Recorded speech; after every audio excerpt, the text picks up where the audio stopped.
स्वागत करने के लिए आए तो ब्राह्मणों को साथ में ले आए।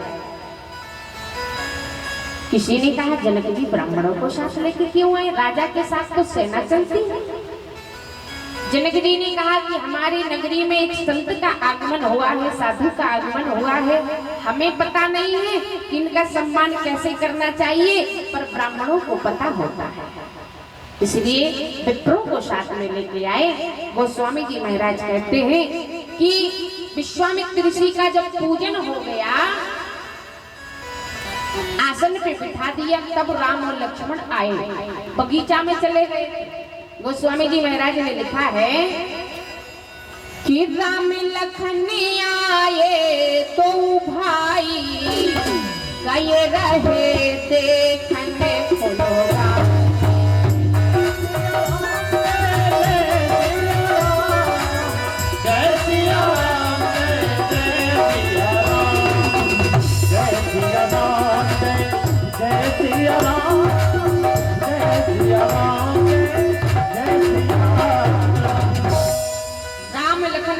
दो भाई गए रहे देखन फुलवाई। किसी ने कहा राम जी सरकार को फुलवाई में जाने की बड़ी जल्दी थी, गुरुजी का पूजन नहीं हुआ, राम जी बगीचा में निकल गए। तो राम जी सरकार कहते इसका भी कारण, जनक जी हैं ब्रह्म ज्ञानी, जनक जी हैं ब्रह्म ज्ञानी, और ब्रह्म ज्ञानी के सामने ब्रह्म आए, ब्रह्म ज्ञानी के सामने ब्रह्म आ जाए तो कुछ ना कुछ असर होगा कि नहीं होगा। भाई जनक जी ब्रह्म ज्ञानी और राम जी ब्रह्म। राम जी को लगा कि अगर हम गुरु जी के साथ में चले जाएंगे तो ऐसा ना हो कि जनक जी हमें देखें और गुरु जी का पूजन करना भूल जाए, मेरे कारण गुरु जी का पूजन ना हो, इसलिए राम जी सरकार बगीचा में चले गए। जब पूजन हो गया तब आए और जिस बात का डर था वही हुआ। राम जी सरकार की जब सुंदर मोहिनी मूरत को जनक जी ने देखा तो बाबा गोस्वामी जी महाराज कहते हैं, अरे मूर्ति मधुरी मनोहर देखी, भाई ये विदेह है विदेह है।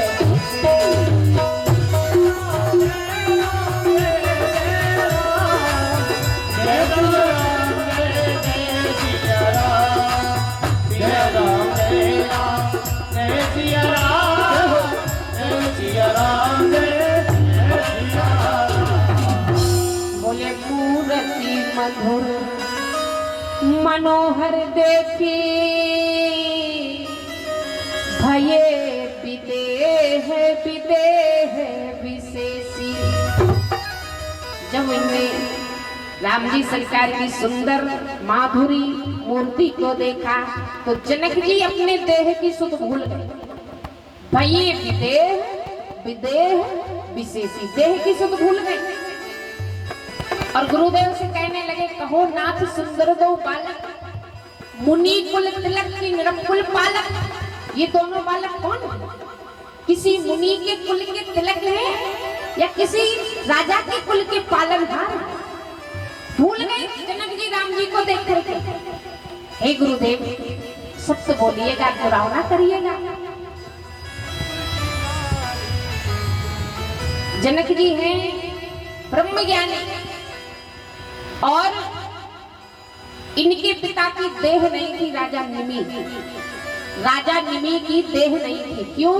क्योंकि वशिष्ठ जी ने श्राप दे दिया था।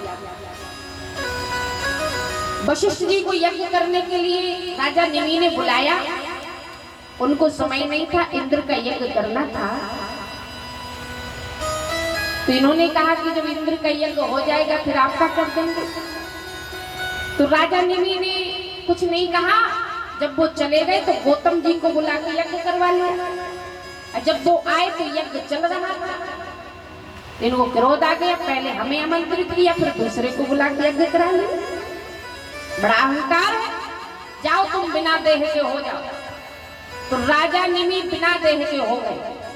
अब ऋषियों ने इनके शरीर की रक्षा की। जब यज्ञ हो गया उसके बाद शरीर का मंथन हुआ।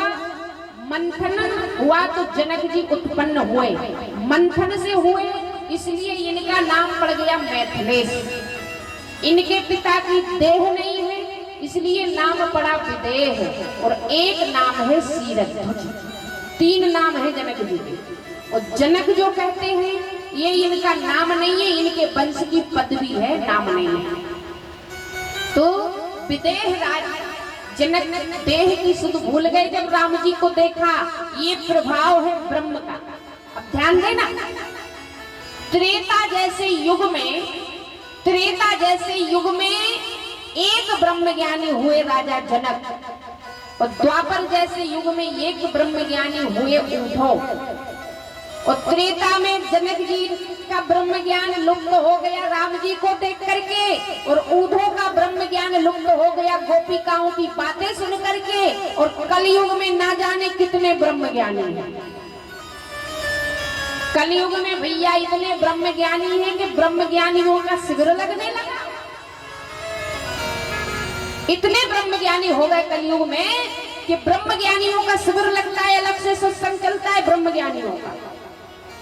जहां राम को भगवान नहीं बताया जाता है, कृष्ण को ईश्वर नहीं बताया जाता है, जिस सत्संग में राम कृष्ण को ईश्वर ना बताया जाए, भगवान ना बताया जाए, उस सत्संग में जाना भी चाहिए। क्यों? क्योंकि थाली तो वो सत्संग की है, पर कुसंग परोसा जा रहा है। थाली सत्संग की और कुसंग परोसा जा रहा है। पर दुख तो इस बात का है, सुनने वालों को कम से कम इतना विवेक तो होना चाहिए कि हमारे लिए सही बात है कि गलत है, कहीं हानिकारक तो नहीं है, इतना समझ होना चाहिए।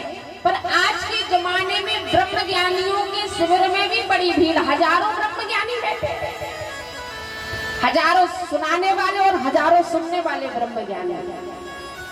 और जब ऐसी भीड़ लगने लगती है तो कांड हो जाते हैं।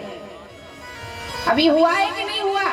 जहां 126 लोगों की मृत्यु हो गई, उस सत्संग में भगवान को भगवान नहीं बताया जाता था, उस सत्संग करने वाले को भगवान रंग से नफरत थी, उसे राम कन्हैया से नफरत थी, फिर भी लोग इकट्ठे हो रहे थे, फिर भी लोग सत्संग में जा रहे हैं। मर गए भाई। जो भगवान को भगवान नहीं मान रहा है, जो परमात्मा को परमात्मा नहीं कह रहा है, जिसे अपने देश के भगवा रंग से नफरत है, ऐसे आदमी की, ऐसे दुष्ट प्रवृत्ति के लोगों की चरण रज लेने के लिए लोग मर गए।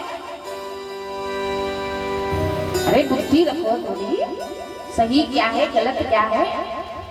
जिस सत्संग में राम को कन्हैया को भगवान ना बताया जाए, उस सत्संग में जाना नहीं चाहिए, दूर हो जाना चाहिए। खुद तो डूबेगा, साथ में तुम्हें भी डुबाएगा। तो जनक जी ने देखा इनका ब्रह्म ज्ञान